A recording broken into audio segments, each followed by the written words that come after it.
Наказание для Кубанычбека Кадырова и Бектура Асанова сейчас определяет следствие. Их дело завтра будет рассматривать Первомайский районный суд столицы. Оба задержанных накануне комитетом нацбезопасности были арестованы в соответствии с законом на 48 часов. Вменяются им обвинения в планировании действий, направленных на дестабилизацию общественно-политической ситуации в стране, с последующей реализацией заговора по насильственному захвату власти.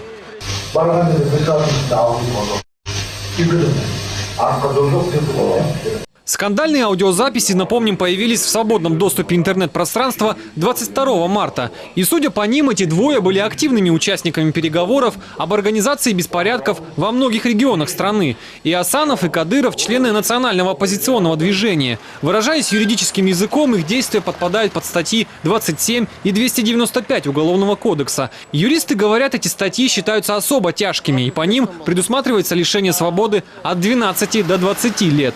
Это еще называется узурпация власти, да, попытка узурпации власти. Согласно Конституции, статьи 5 части 2, значит, узурпация власти относится к особо тяжким преступлениям. Поэтому Уголовный кодекс предусматривает очень жесткую санкцию. По тем разговорам, которые были обнародованы потом в социальных сетях, в принципе, можно сделать вывод о том, что эта группа людей, которая участвовала в разговоре, она планировала, значит, разными способами, где-то подкупом, где-то другими способами захватить государственную власть. Поэтому я считаю, что уголовное дело возбуждено вполне обоснованно.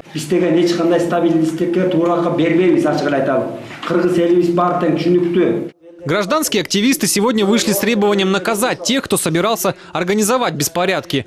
По их словам, в распространившемся в сети аудиофайле участники переговоров четко делят народ Кыргызстана по региональному признаку. Из записи также довольно ясно следует, что основная цель разговора – это поскорее дестабилизировать обстановку и свергнуть нынешнее руководство страны.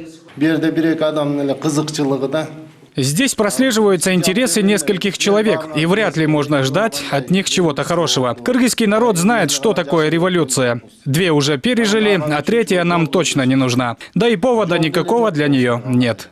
Итоги этого громкого дела будут оглашены после проведения всех соответствующих закону следственно-правовых мероприятий. И тогда, скорее всего, общественности станут известны истинные зачинщики возможных беспорядков, кто за ними стоит и мера пресечения для виновных. Алексей Немашкал, Акмарал Сабатар, Бакыт Кошалиев, НТС.